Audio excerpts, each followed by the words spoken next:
day 19, or no, let's try that again. It's day 21. We went backward.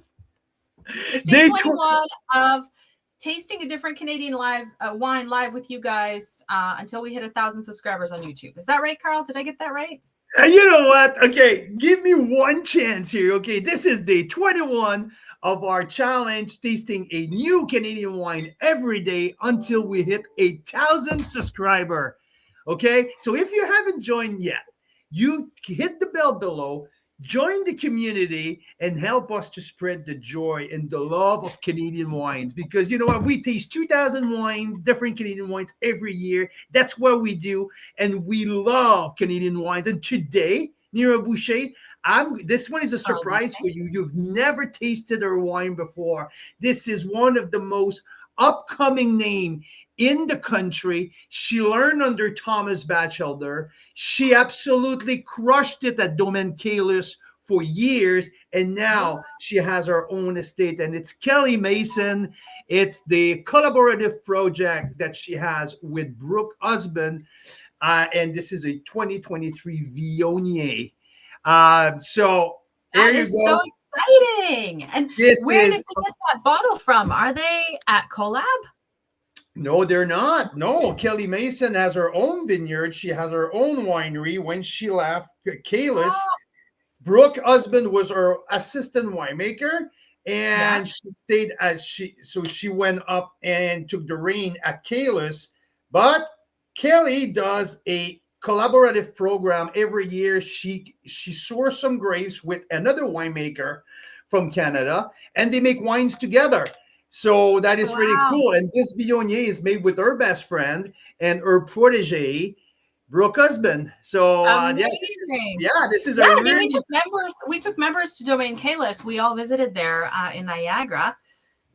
Great label. That is awesome. Absolutely. We've heard so many good things about Kelly Mason's wines. I don't know if I've tasted her wines since she left Domaine Caylus. So I have a few times. I don't think you ever had, and I am so thrilled. I had that bottle sitting in our cellar for a year now, and I was waiting for a moment where the house will be full with wine, with wine lovers and curious people. I couldn't wait any longer, so we're popping that up.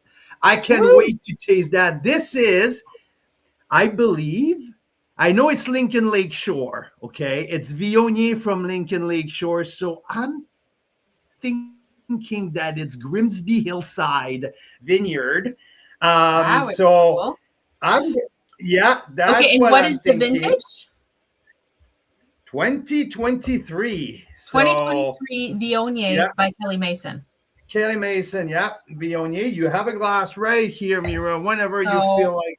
We're in Niagara, that kind of orange blob near Niagara Falls there. And this is Lincoln Lakeshore. So again, the orange blob right close to Lake Ontario.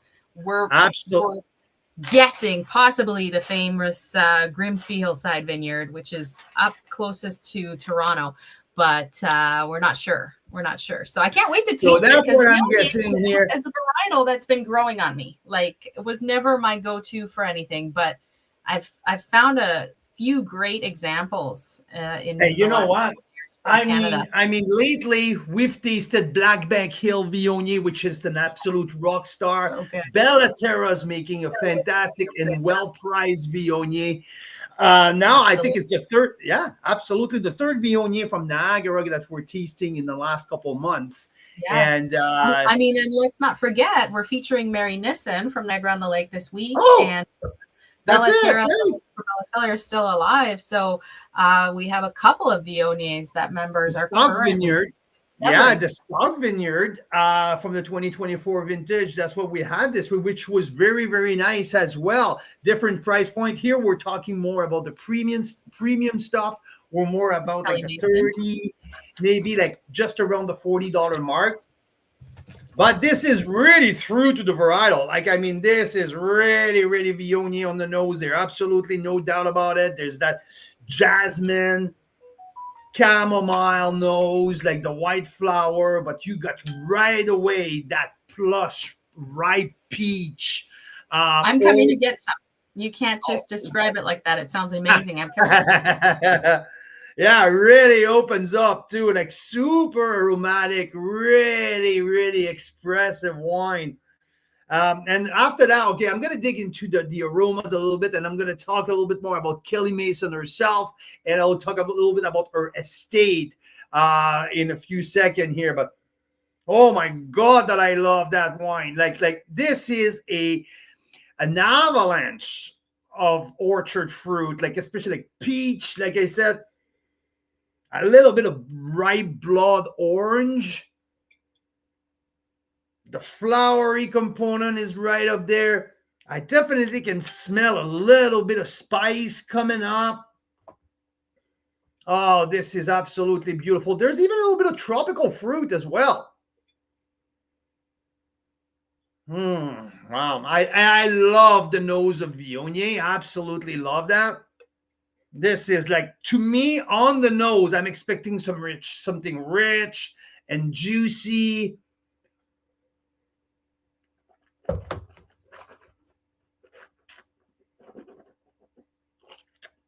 And this is a textural Viognier. I like that. Lots of texture. Beautiful. It's not overly done. It's not overly extracted. So it's approachable. You know what I like?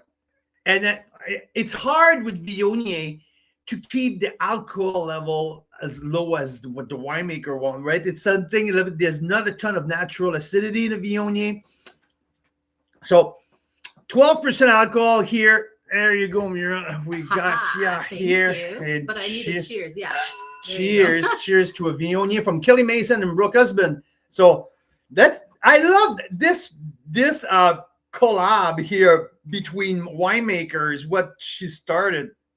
I really like the latter, okay, because she does one collaboration with Thomas Batchelder, which was her mentor at Domaine Kellus. So just to go back, Domaine Kellus is one of the very well-established estate in on the Niagara Escarpment, a powerhouse of Pinot Noir, Chardonnay, and Cabernet Franc.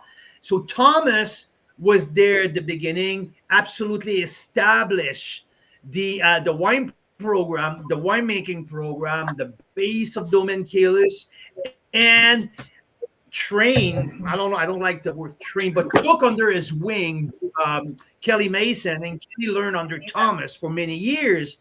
And like literally like very proudly Thomas will say like Kelly as her protege.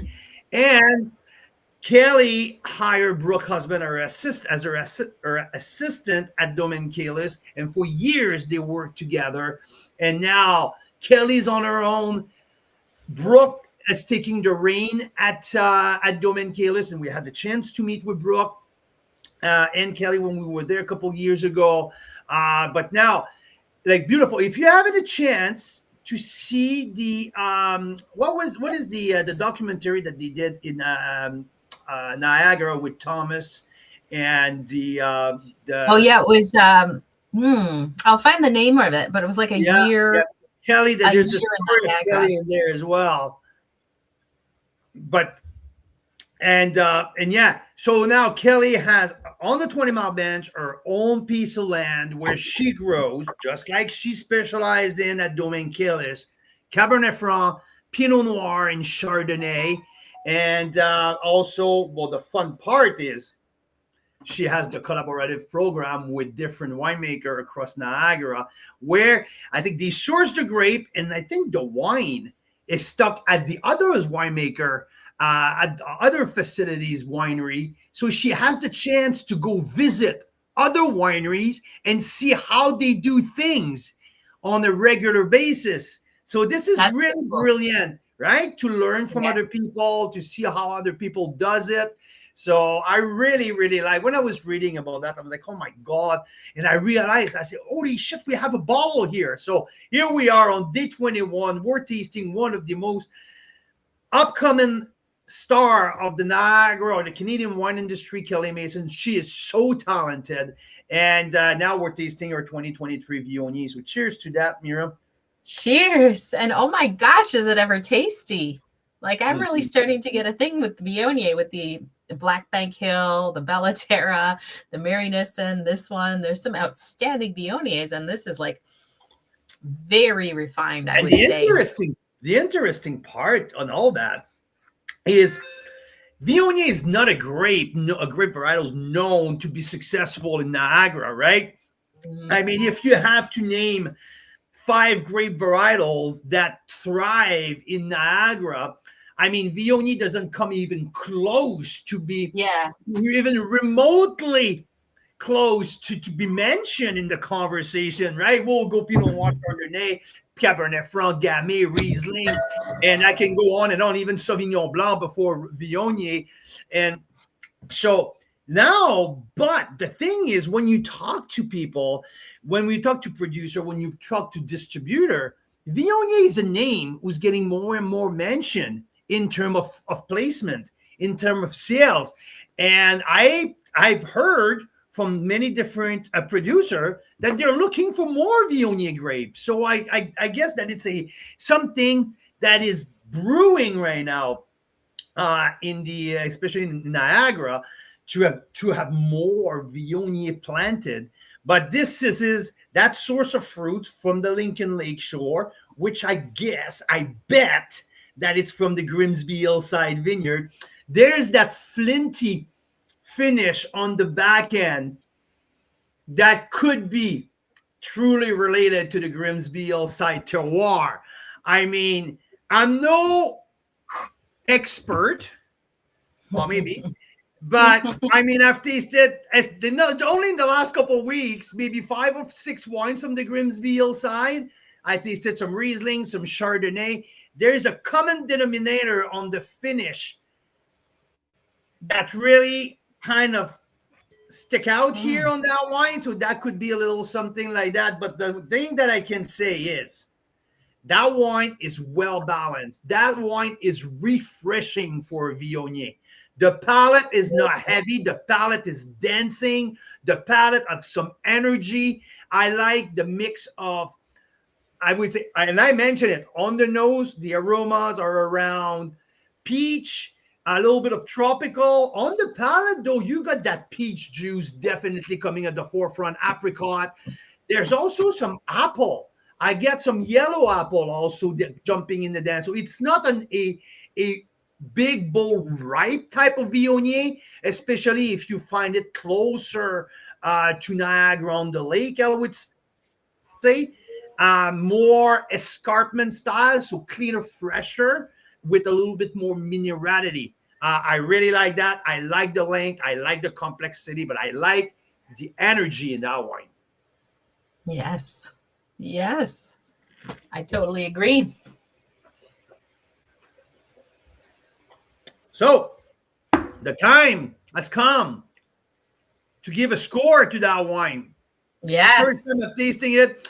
Sometimes the score of the wine will maybe adjusted after 24, 48 hours, sometime after 72 hours, depending on all the wines evolve. Sometimes it pummel, sometimes We it. retaste them. We retaste them. That's a big thing. And we've converted some of you guys. I have heard that some of you guys who've been listening, who've been tuning in, now you taste your wines on the second and third day too. All is not lost after the first day. Even if there's just a little bit left, it's worth checking out what it does on the second day. All that oxidation kind of gives you a window into what that wine's going to do with age, right? Oh, because I 100% Mira, 100%, and we've seen that. Like, I mean, like we're doing it like with one specific wines in the last 5 or 6 days now. All the wines has evolved. I even changed my score this morning because the wine just keep improving and improving and improving. And that, I think that's the beauty, to see the progression of these wines. And so yeah, I really like that. So just to answer the question here, the name of the wine that we're currently tasting, this is Kelly Mason, the Lincoln Lake Shore Viognier, collaboration with Brooke Husband in her collaborative program that she has as well. So Kelly Mason Viognier 2023 vintage. Yeah, I'm a big fan, totally big fan. Now we're talking about a premium price point. for Viognier. Yeah. Should I check? Should I look it up? I would say I'm pretty sure it's 30, like top 30, so around the $40. Um, which is, I mean, if you look at the old world, if you look at what's happening in the Rhone Valley, you can't find a Viognier, 100% Viognier at that price point. I mean, this is long gone. These a price with the Viognier in the Rhone Valley, long gone the time where it starts with the 3, unless it's 300. Okay, but in the 30s, doesn't happen anymore. Here in BC, we don't have a ton of Viognier growing either. I mean, there's not. I'm just trying. Intersection in the south of the Okanagan Valley in Oliver makes some really delicious Viognier. I would say it's probably one of my favorite Viognier producer.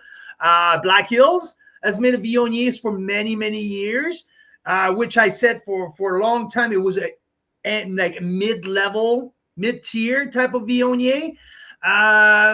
What I would say probably, I think Blasted Church doing a Viognier as well. So there's some, but not a ton. I'm just looking on Kelly Mason's website, and you're right. She does quite a few of these collaborative wines with other winemakers. So cool. And this one, unfortunately, is sold out, but it's $39. I think that's $39 taxed in. So, but it makes sense. I mean, it is a very enjoyable and very sort of on the high end of Viognier. And Viognier itself, sort of like I think of it like as a meaty white wine. Like it's like a substantive white wine. Right? It's the steak white wine drinker. Like if you're a steak person, you don't drink red. This in the big oaky Chardonnay. This is not because it's oaky. I believe that there's oak barrel in there. Mira, if you want to look at the oak program, I'll see if they have any info anywhere. Because it's sold out, of course, it hasn't. Definitely full Malo went into that. This is like I like the richness, but the richness, yes, but not heavy richness. Not like I like the volume in the mouth, how it coat my mouth perfectly. But there's no weight to it. And at 12% alcohol, this is a fairly lean in terms of alcohol level Viognier. So I like the freshness, and like I mentioned, being the zinginess or the directional part, the energy in this. And it's not too much on cooked yellow fruit. There's even some red apple into that. There's passion fruit a little bit as well. Very well balanced, and I would say on the mid-body spectrum of Viognier. Now, my score, I would say 91 plus to 92 points. That's where I'm leaning. Yeah, very well made. This is delicious. This is premium. That I would sit that in the cellar for a couple more years. And I love the packaging. I mean, this is a kick-ass bottle of wine. Doesn't break the bank too bad as well. Like we're in the premium category, but still starting with the 3, I like that. And I'm curious. I have expectation that wine can age very well for 3 to 4 years. I will revisit that in 2 to see how it goes. But this is like around the 2028, 2029. I think this wine will be an absolute gem. So. Absolutely. Yeah, I was trying to find any info on it, but it looks like because it's sold out, it's been taken down. I did find that, there's other Viogniers that look pretty exciting, like from Divergence, from Wines in Niagara did a nice little feature on different Niagara Viogniers at some point, but I have no information on this one. So that's all good. And for my information to you, do you know what's that? Because I just pop and pour, right? You guys are seeing me. I pop the cork right out. I would say now I'm experiencing a lot of white spice on the back end. I think this wine is just opening up at the moment. Nice. We'll have to taste it 91 again tomorrow. I'm giving it a 91 plus right now on the pop and pour. But I'm It's I'm just gonna give you, I'm gonna give you an update tomorrow. Yeah. On day 22 tomorrow, we're gonna have a different wine, probably a wine from BC. But Yeah. I'm gonna give you an update on the Kelly Mason Brooke Husband collaboration on the Viognier 2023, and because already after 10 minutes, 10-15 minutes, this wine is graciously starting to open up. So yeah, I have a feeling that the score might be a little different tomorrow. Just to repeat, like, I like to taste my wine on at least on a 4 or 5 day period to see how the wines evolve. And I'm seeing it on the first 15-20 minutes. So it fares fairly well for tomorrow. So yeah, so here we are. That was day 21 of our YouTube channel, tasting a different wine, a different Canadian wine every single day until we hit 1,000 subscribers. So if you're a fan of Canadian wine, please do me a favor. Okay, do me a favor, share this. Okay, Yes. click the like, subscribe, follow us. Not for us, just to share the Canadian love, just to share the love for Canadian wines across the country and abroad. I told a story a couple days ago. A winemaker from Hillside Estate on the Naramata Bench here in BC called me up because we tasted the 2016 Dickinson Merlot at the beginning of the challenge. And someone that she knows from Vermont was watching the show, was watching the video, and called up the winery to say, "Hey, there's someone somewhere in Canada who was tasting Hillside wine." So, I mean, let's spread the Canadian wine joy. We're making world-class wine who can compete with some of the very best around the world.